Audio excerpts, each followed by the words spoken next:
Hello दोस्तों, कैसे हो? आपका स्वागत है त्रिपाण स्टडी सेंटर में। आज जो हम करने जा रहे हैं क्लास 12 एनएस बोर्ड का जो है चैप्टर नंबर 22 ज्योग्राफी का, यानी भूगोल का चैप्टर जो 22 है, जो कि काफ़ी महत्वपूर्ण है, जिसमें आज हम करेंगे लैंड यूज़ एंड एग्रीकल्चर, यानी भूमि का उपयोग और कृषि। ये चैप्टर जो होगा कई मानने में बहुत ही महत्वपूर्ण होगा हर एक क्लास के बच्चों के लिए, चाहे वो एनआईएस में पढ़ते हों, चाहे सीबीएसई के बच्चे हों, चाहे यूपी बिहार बोर्ड के बच्चे हों, इवन कि जो बच्चे कॉम्पिटिशन की तैयारी करना चाहते हैं, चाहे यूपीएससी एग्जाम की तैयारी कर रहे हैं, उनके लिए भी ये सिलेबस बहुत काफ़ी महत्वपूर्ण होने वाला है।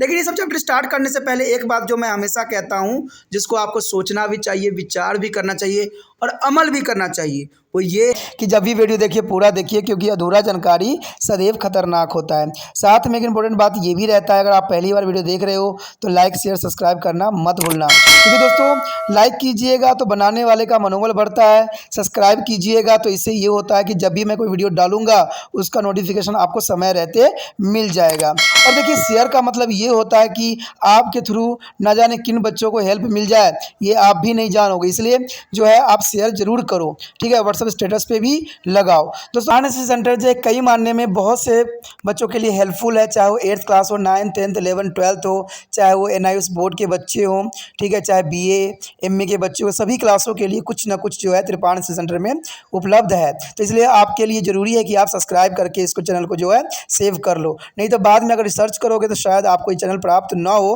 तो इसलिए सोचना नहीं, विचार नहीं करना है, सब्सक्राइब करके जो है अपने पास सेव करना है। दोस्तों ये तो बात था आपके लिए, लेकिन आप देखते हैं हमारा आज टॉपिक क्या है।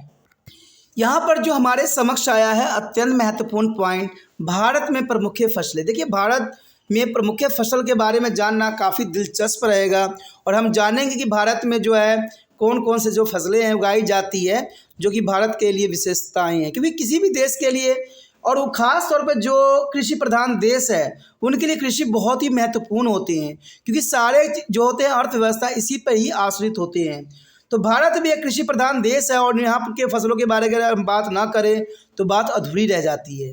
भारत पर मुख्य फसलों के देखा जाए तो भारत जैसे विशाल भौगोलिक क्षेत्रफल में विविधता, भौगोलिक परिस्थिति तथा जलवायु की विविधता के कारण कई प्रकार की फसलें उगाई जाती है।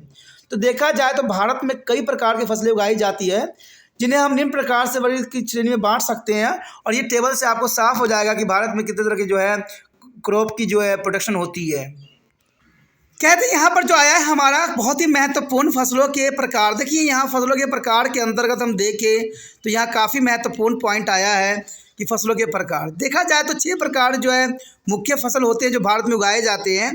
उसी के बारे में हम विस्तार पर यहाँ चर्चा करेंगे और जानने की कोशिश करेंगे कि ये फसलें कैसे हैं और इनका क्या कंडीशन होता है उगने के लिए, और इसका जो है क्या स्थान है विश्व में। तो आप इस तरह त्रिपाण सेंटर के साथ बने रहें और इसी तरह जो है लाइक से सब्सक्राइब भी करते रहें और शेयर भी करना जरूरी होता है। चलिए देखते हैं फसलों के प्रकार के अंतर्गत जो है खाद्यान्न फसलें। खाद्यान्न फसलें बहुत काफ़ी महत्वपूर्ण होता है। कहते हैं खाद्यान्न फसलों के अंतर्गत जो होता है धान, गेहूँ, ज्वार, बाजरा, मक्का और रागी आते हैं, जिसके बारे में हम विस्तार पर आगे चर्चा भी करेंगे।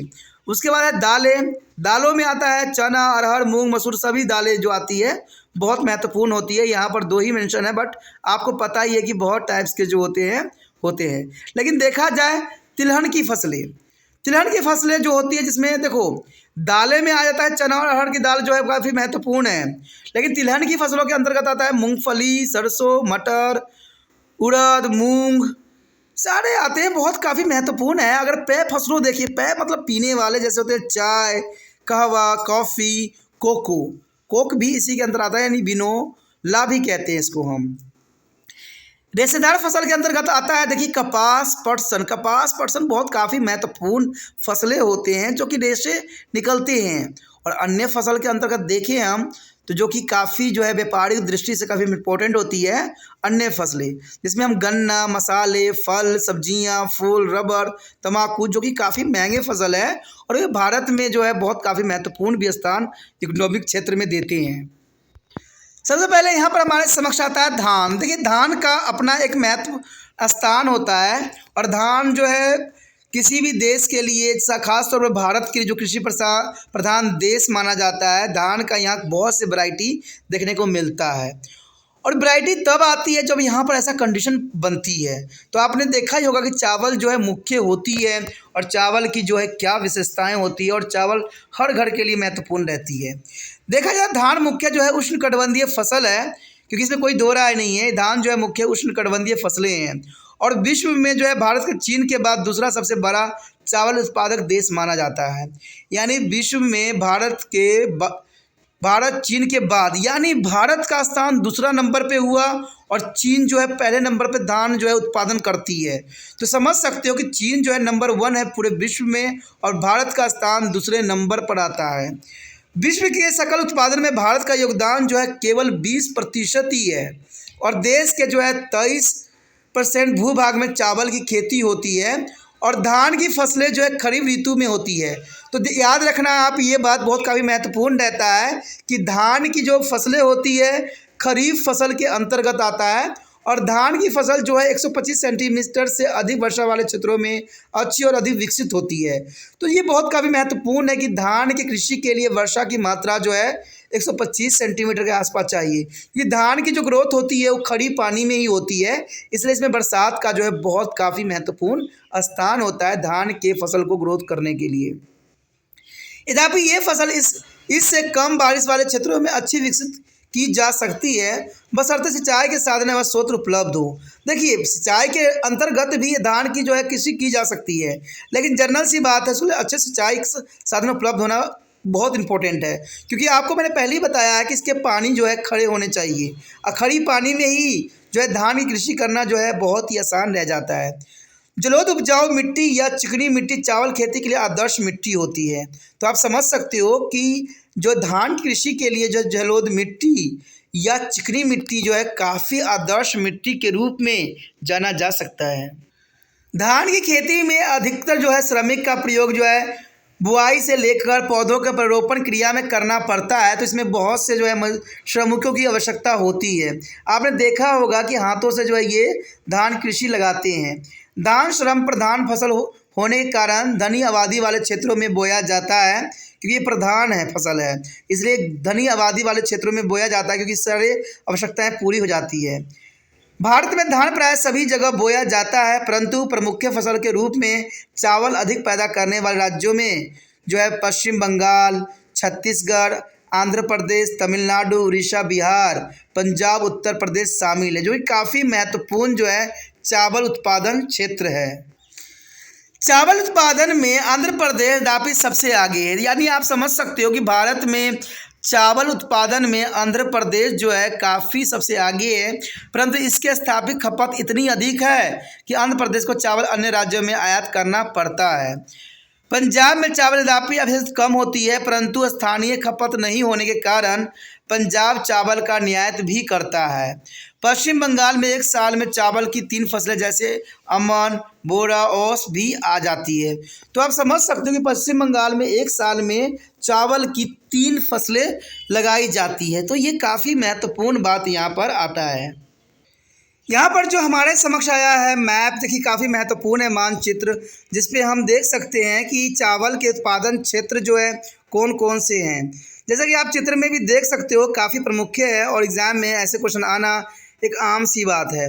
तो ये जो है मैप भी बहुत कुछ आपको समझा सकता है और अच्छे मार्क्स लेने के लिए ये जो है भारत के चावल उत्पादन क्षेत्र को यहाँ दर्शाया गया है। यहाँ प्रमुख क्षेत्र के रूप में देखें तो आप कहीं भी निशान लगा सकते हो, चाहे वो उत्तर प्रदेश के एरिया हो, बिहार हो, कलकत्ता हो, कर्नाटक साइड हो, केरल हो, तो ये सभी बहुत महत्वपूर्ण है। और हमेशा एग्जाम में यही आता है कि चावल का सबसे अधिक उत्पादन क्षेत्र कौन सा है। तो अगर इन क्षेत्रों को आप दर्शा देते हो तो कोई भी एग्जामिनर गलत नहीं कहता है, ठीक है। तो काफ़ी महत्वपूर्ण है। आप देख सकते हो कि इधर साइड ही आपको दिख रहे हैं जो कि लाइनें डार्क हो रखी है, उधर साइड ही जो है चावल के उत्पादन के प्रमुख केंद्र है। तो ये काफ़ी महत्वपूर्ण रह जाता है मानचित्र के अंतर्गत। और देखा जाए तो इन क्षेत्रों में जो है बारिश बहुत होती है।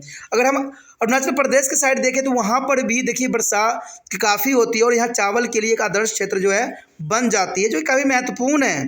तो इसलिए इन क्षेत्रों में जो है चावल का उत्पादन सर्वदा अधिक होती है और ये ज़रूरी भी है और इसे आप अपने एग्ज़ाम व्यू के लिए तैयार कर सकते हो इस मैप के अंतर्गत।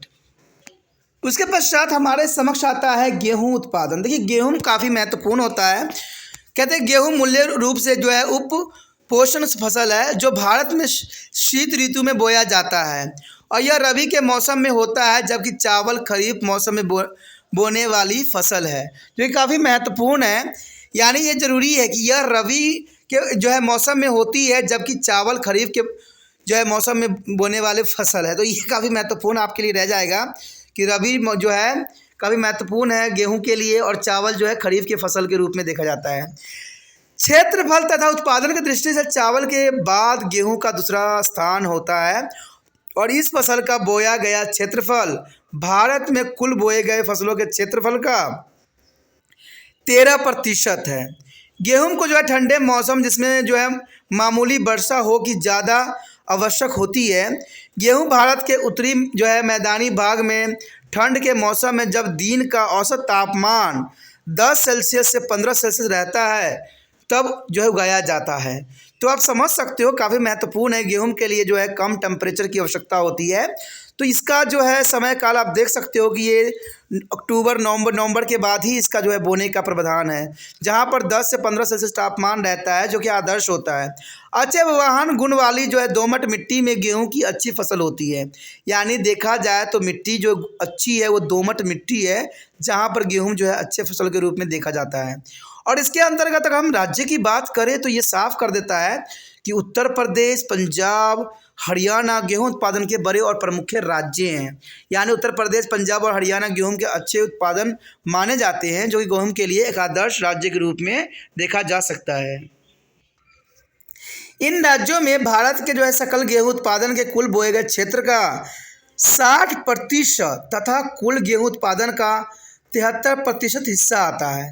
तो ये काफ़ी महत्वपूर्ण है कि जो है उत्पादन कुल जो है बोए गए क्षेत्र का 60% तथा कुल गेहूं उत्पादन का 73% हिस्सा आता है। और गेहूं उत्पादन के अन्य राज्य राजस्थान, बिहार, उत्तर प्रदेश, मध्य प्रदेश एवं महाराष्ट्र आता है। और ये काफ़ी महत्वपूर्ण बात यहाँ पर आता है, कहते हैं 1966 में, आपको याद होगा कि 1966 में जो है हरित क्रांति हुई थी, और कई जगह ये क्वेश्चन आ जाता है कि हरित क्रांति का जो है शुभारंभ कब हुआ था। तो 1966 में भारत में हरित क्रांति का अभियान लागू होने पर गेहूं में सर्वाधिक उत्पादन हुआ था, जहां पर देखा गया, नोट किया गया 688 लाख टन, 688 लाख टन कम नहीं होता है, जो कि गेहूं का उत्पादन किया गया हरित क्रांति के अंतर्गत। कहते हैं विश्व में भारत एक महत्वपूर्ण गेहूं उत्पादन देश है, और भारत का स्थान चीन और अमेरिका के बाद आता है। तो देखा जाए तो भारत का तीसरा स्थान है गेहूं उत्पादन में। सबसे पहले चीन का आता है, उसके बाद अमेरिका का, फिर जाके भारत का स्थान आता है गेहूं उत्पादन करने के अंतर्गत। यानी तीसरा स्थान भारत का ही है। यद्यपि प्रति हेक्टेयर गेहूं की उत्पादकता भारत में बढ़ी है, यानी प्रति हेक्टेयर गेहूं का उत्पादन भारत में बढ़ी है, जो 1950 से 51 में 815 किलो प्रति हेक्टेयर था, अब जो बढ़ गया है और बढ़कर 2000 से 2001 में 2743 किलो प्रति हेक्टेयर हो गया है। फिर भी गेहूं का भारत में सकल उत्पाद विश्व के अन्य प्रमुख देशों की तुलना में बहुत ही कम होती है।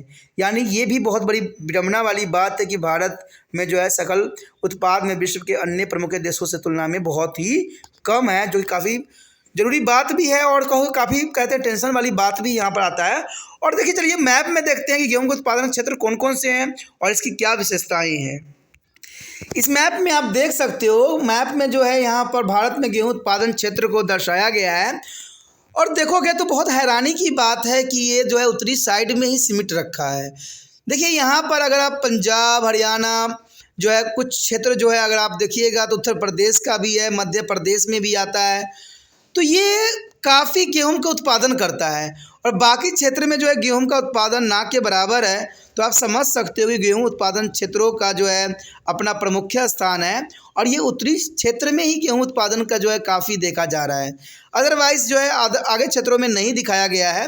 अन्य क्षेत्र जो है बहुत कम अमाउंट में करते हैं, जिसमें बिहार भी सम्मिलित है, उत्तर प्रदेश के कुछ राज्य भी हैं, राजस्थान के भी हैं, गुजरात के भी कुछ क्षेत्र देखे गए हैं, और जो है महाराष्ट्र में भी देखे गए हैं। लेकिन आपको तो पता है एग्जाम में वो क्वेश्चन आते हैं जो महत्वपूर्ण होते हैं, जो सर्वदा अधिक होते हैं। तो अधिक तो आप देखोगे हिमाचल प्रदेश में भी दिख रहा होगा आपका, उत्तराखंड भी दिख रहा होगा, और पंजाब का स्थान तो है ही है, हरियाणा का है ही है, कहते हैं उत्तर प्रदेश का तो है ही है, और मध्य प्रदेश भी इसी के अंतर्गत आता है। तो इस मैप में जो है सभी बातें भली भांति समझाया गया है, जो एग्ज़ाम व्यू से महत्वपूर्ण रहता है। और गेहूँ हो, चावल हो, या कोई भी हो, धान हो, ये काफ़ी महत्वपूर्ण फसल होता है, और आपको पता है कि एग्ज़ाम में इसके अंतर्गत क्वेश्चन जरूर पूछे जाते हैं, चाहे उसको वर्णन करने के लिए आ जाए या किसी कैसे भी, लेकिन ये क्वेश्चन काफ़ी महत्वपूर्ण यहाँ पर अपना स्थान रखते हैं।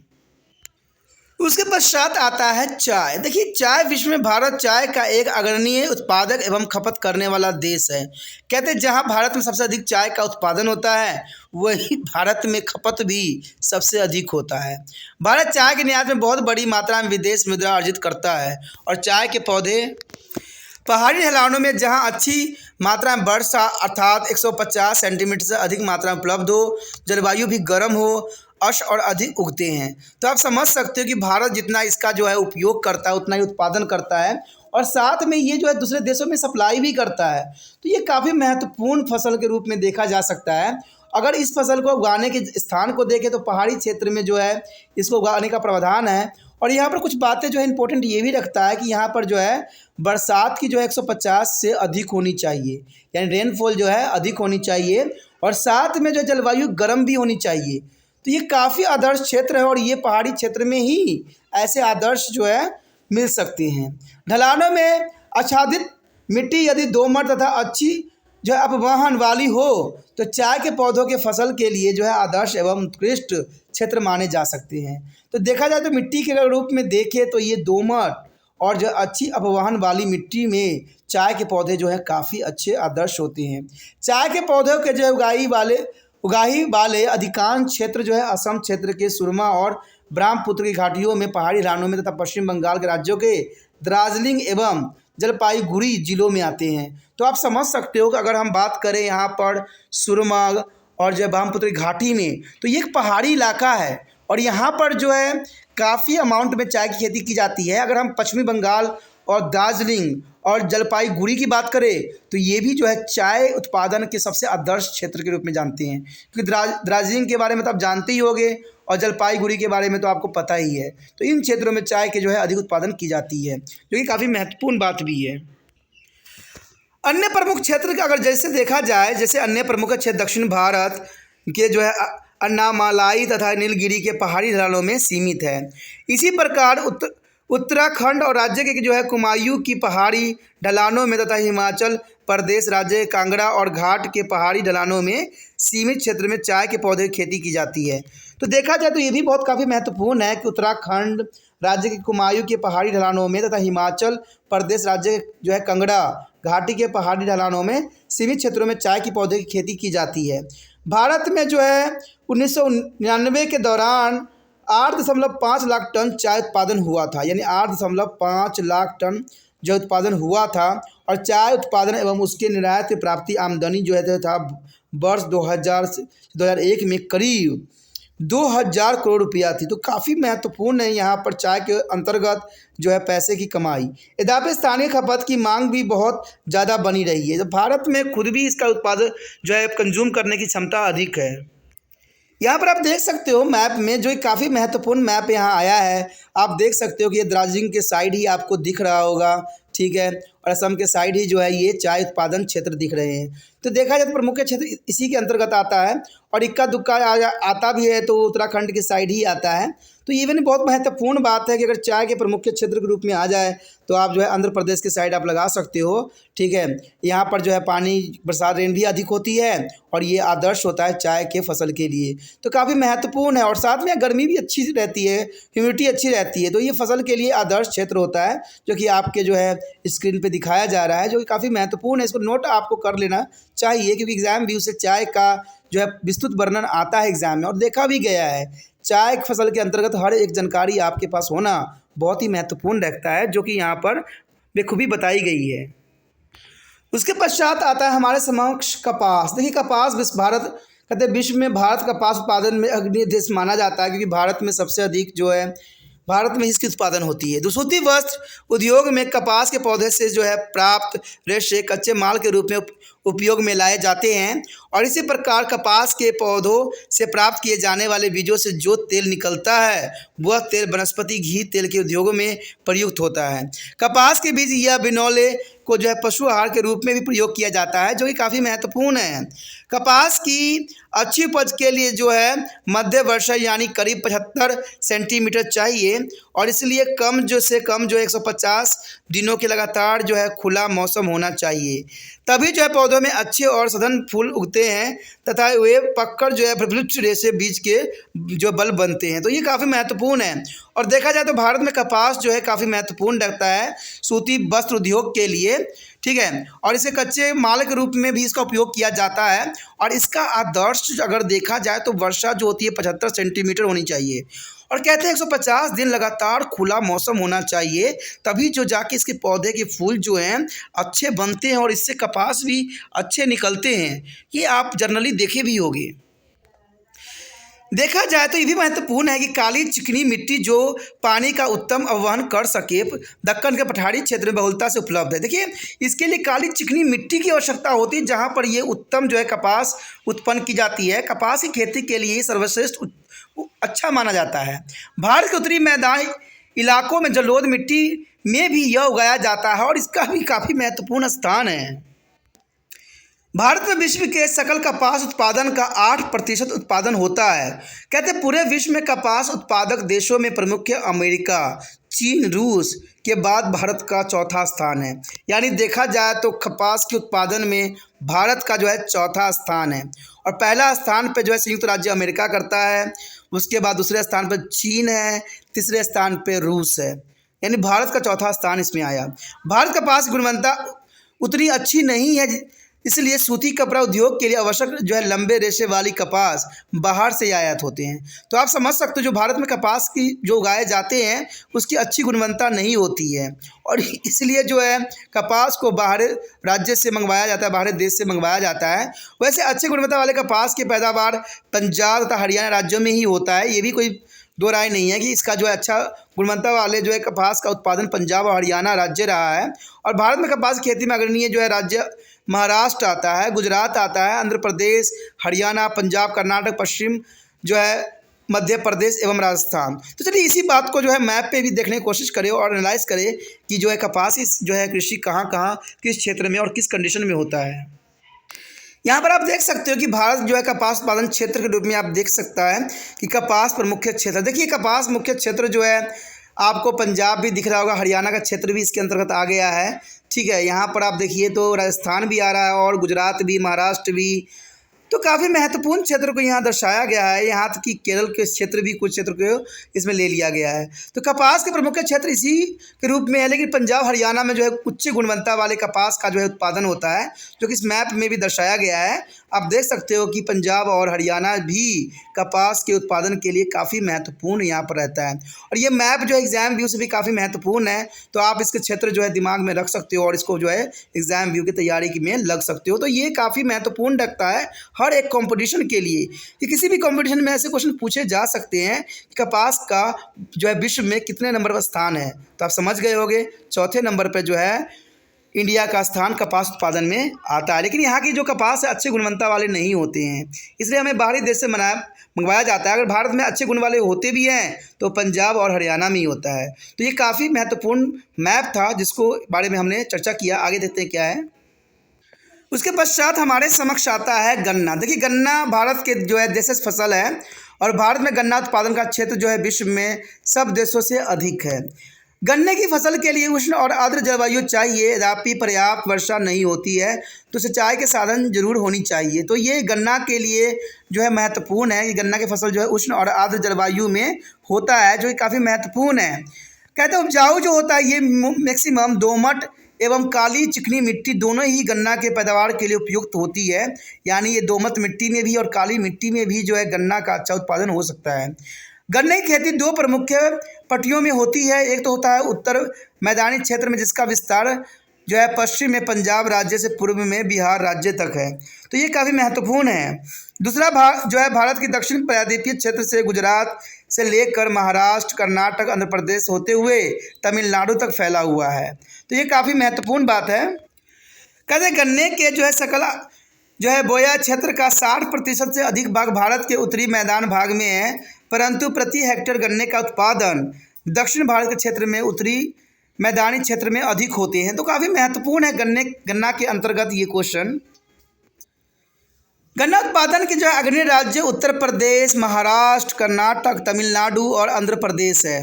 कहते हैं वर्ष जो है 2000 से 2001 में करीब जो है 300 लाख टन गन्ने का उत्पादन भारत में हुआ, जो उस वर्ष पूरे विश्व में सर्वाधिक था। भारत में कई प्रयास किए जा रहे हैं जिससे गन्ना के उत्पादक में जो है वृद्धि हो सके। इस दिशा में संकरणीय गन्ने की कई किस्म को जो है विकसित किया गया है, जिनकी उत्पादकता सामान्य गन्ने किस्मों से बहुत ज़्यादा है। कहते गन्ना अनुसंधान संस्था कोटवाटूर जो है तमिलनाडु इस दिशा में सक्रिय रूप से कार्यरत है, जो कि काफ़ी महत्वपूर्ण है गन्ना के उत्पादन के लिए। अब इसी बात को अगर हम देखें मैप के अंतर्गत तो काफ़ी महत्वपूर्ण रहेगा। देखिए यहाँ पर मैप भी दर्शाया गया है जो कि काफ़ी महत्वपूर्ण है। गन्ना के प्रमुख क्षेत्र कहते हैं, एग्जाम व्यू से क्वेश्चन काफ़ी महत्वपूर्ण रखता है, तो इसको जो है अच्छे से जो है मैप को भी आपको समझना जरूरी रखता है। यहाँ पर आप देख सकते हो कि गन्ना के जो है प्रमुख उत्पादन क्षेत्र जो है देखा जाए तो पंजाब से शुरू होकर जो है बिहार के कुछ क्षेत्र तक भी आते हैं, और मध्य प्रदेश के भी क्षेत्र थोड़े से आ रहे हैं, और उत्तर प्रदेश तो आ ही रहा है। उत्तर प्रदेश मैक्सिमम हर एक क्षेत्र में जो है गन्ना होती है, जो कि मैप्स में ही पता लग रहा है। साथ में महाराष्ट्र का क्षेत्र भी नज़र आ रहा है और गुजरात का क्षेत्र भी इसमें आता है। तो ये गन्ना के उत्पादन के आदर्श क्षेत्र हैं, जो कि काफ़ी आपके जो है मैप में दिया गया है, और ये एग्जाम व्यू से भी काफ़ी महत्वपूर्ण रखता है गन्ना, कि गन्ना के रिगार्डिंग कोई ना कोई क्वेश्चन जरूर एग्जाम में आता है और ये महत्वपूर्ण भी रहता है। तो इसको मैप को भी आपको अच्छे से स्टडी करने की आवश्यकता है, क्योंकि एग्जाम व्यू और प्लस जो है MCQ के रिगार्डिंग अगर कोई बच्चे कॉम्पिटिशन की तैयारी कर रहे हैं तो उनके लिए भी ये मैप जो है काफ़ी इंपॉर्टेंट है और ज़रूरी भी है। आगे जो हमारे समक्ष है मसाले। देखिए मसाले जो है काफ़ी महत्वपूर्ण है। कहते हैं मसाले जो है भारत के जो है खान पीन में काफ़ी महत्वपूर्ण योगदान देते हैं, और भारत से जो है मसाले का जो है दूसरे देशों में भी भेजा जाता है, और मसाले के कारण ही भारत जो है गुलामी के जंजीर में जो है 250 साल जो व्यतीत किया था, मसालों के कारण ही हुआ था। तो मसाले आपको पता ही है, खाने में जायका लाने के लिए मसालों का जो है बखूबी प्रयोग किया जाता है, और ये मसाले का जो उत्पादन के रूप में भारत का जो है प्रमुख स्थान है। कहते हैं भारत में अनेक प्रकार के मसालों का उत्पादन होता है, जिसमें काली मिर्च हो, इलायची हो, मिर्च हो, हल्दी, अदरक, लौंग इत्यादि शामिल होते हैं, जो कि काफ़ी महत्वपूर्ण हैं। भारतीय मसाले अपनी उम्दा किस्मों के और गुणवत्ता के कारण पूरे विश्व में विख्यात है तथा उनकी मांगे पूरे विश्व में है। बागवानी फसलों में मसालों का महत्वपूर्ण स्थान है, और भारतवर्ष के मसालों का हर घर कहा जाता है, यानी मसालों का घर कहना बहुत महत्वपूर्ण है। इसलिए भारत को जो है मसालों का घर भी कहा जाता है पूरे विश्व में। और कहते हैं पूरे विश्व में जो है मसाले का सबसे अच्छा उत्पादक देश और गुणवत्ता वाले मसालों का उत्पादन भारत के द्वारा ही की जाती है। तो ये काफ़ी महत्वपूर्ण है। आगे जो है हमारा पहला इसके अंतर्गत है मिर्च।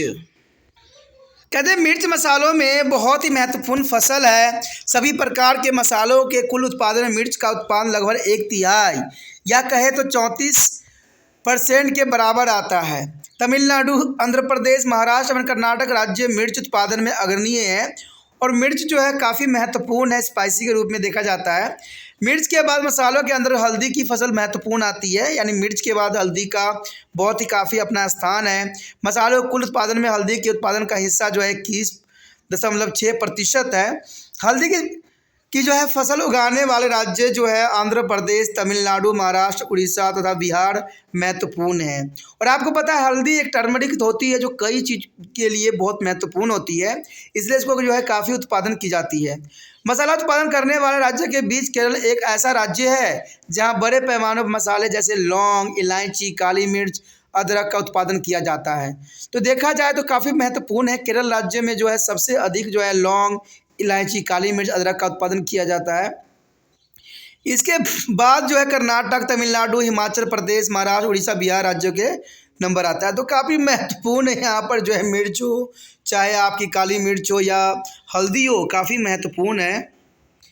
यहाँ पर दिखाया गया है कि उत्पादन का उपज। देखिए उत्पादन जो था 51 से लेकर 2001 के बीच कैसे हुआ, तो इसके बारे में यहाँ विस्तार पूर्वक बताई गई है। अगर हम चाय, कपास, चावल, गेहूँ, गन्ना की बात करें तो क्षेत्रफल लाख हेक्टेयर के अंतर्गत अगर देखें 1950 से 51 में और से 2001 में, तो काफ़ी अंतर आपको दिख रहा है। जहाँ चाय के 3.1 था, वही बढ़ के जो है 4.4 हो गया। कपास 56 था, तो यहाँ 86.0 हो गया। चावल जो है 388 थी, तो जहाँ 444, यानी काफ़ी महत्वपूर्ण यहाँ पर बढ़ता हुआ ग्राफ है। अगर हम पैदावार के रूप में देखें तो पैदावार जो है 50 से 51 और 2001 के बीच में काफ़ी आपको जो है बढ़ोतरी देखने को मिल सकता है। तो ये काफ़ी महत्वपूर्ण है कि भारत में जो है हरित क्रांति ने जो है काफ़ी हद तक फसलों के उत्पादन में वृद्धि किया है, और इसमें कोई दो राय नहीं है। और उत्पादन में वृद्धि होना कहते देश के लिए ज़रूरी था, क्योंकि जिस प्रकार जनसंख्या बढ़ रही है उनके लिए भोजन उपलब्ध कराना संभव तभी हो पाएगा। उसके पश्चात आता है फल। देखिए, फल जो है विश्व में कुल फल उत्पादन का 10% उत्पादन भारत में ही होता है। तो विश्व में कुल फल उत्पादन का 10% उत्पादन भारत में होता है, और विश्व में आम, केले, चीकू एवं विभिन्न प्रकार के नींबू के उत्पादन में भारत एक अग्रणीय देश है। फलों की बहुत सारी किस्म भारत में उगाई जाती है। आम, केला, नारंगी, संतरे, मौसमी, अनानास, पपीते, अमरूद, चीकू, सेब, कटहल, लीची, अंगूर जैसे फल जो है उष्णकटिबंधीय एवं उष्णकटिबंधीय जलवायु में उगाने वाले होते हैं। और सेब, नाशपाती, बैर, खुबानी, सहतूलू, बादाम, अखरोट इत्यादि फल जो है शीतोष्ण जलवायु वाले क्षेत्रों के हैं, जो देश में प्रायः पहाड़ी भूभाग में उगाए जाते हैं। इसी प्रकार शुष्क भागों में उगाए जाने वाले फल जो है आंवला, बैर, अनार, अंजीर इत्यादि। तो कहते हैं फल भी देखा जाए तो विश्व में कुल फल उत्पादन का 10% उत्पादन भारत में होता है। कहते हैं है तो बहुत ही कम प्रतिशत, लेकिन फिर भी जो है पर्याप्त है, और बाकी जो है दूसरे देशों में जो है काफ़ी इंपॉर्टेंट रखता है। लेकिन विश्व में आम, केले, चीकू और विभिन्न प्रकार के नींबू के उत्पादन भारत ही एक अग्रणीय देश है, जहाँ पर इन चीज़ों का उत्पादन बखूबी होती है। फलों के विविध फसलों में आम की जो है फसल सबसे महत्वपूर्ण मानी जाती है, और आपको पता है कि आम की फसलें जो है काफ़ी महत्वपूर्ण रखता है विश्व स्तर पर। फलों को जो है कुल बोए जाने वाले क्षेत्र का करीब जो है 39% क्षेत्र में आम उगाए जाते हैं, जिसमें फलों के कुल उत्पादन का 23% आम का ही होता है। तो आम जो है काफ़ी महत्वपूर्ण है, और पूरे विश्व में जो है आम का इतने मांग है कि इसको जो है किसान बहुत खूबी जो है इस फसल को लगाते हैं। उसके पश्चात आता है सब्जियां। देखिए, सब्जियां जो है विश्व में चीन के बाद भारत दूसरा सबसे अधिक सब्जी उत्पादन करने वाला देश है। तो आप समझ सकते हो सब्जी जो है चीन के बाद भारत का ही दूसरा स्थान है सब्जी उत्पादन वाले देशों के अंतर्गत। विश्व में कुल सब्जी उत्पादन का जो है 15% उत्पादन भारतवर्ष में ही होता है, और भारत का जो है फूल गोभी उत्पादन में विश्व स्तर पर पहला स्थान है।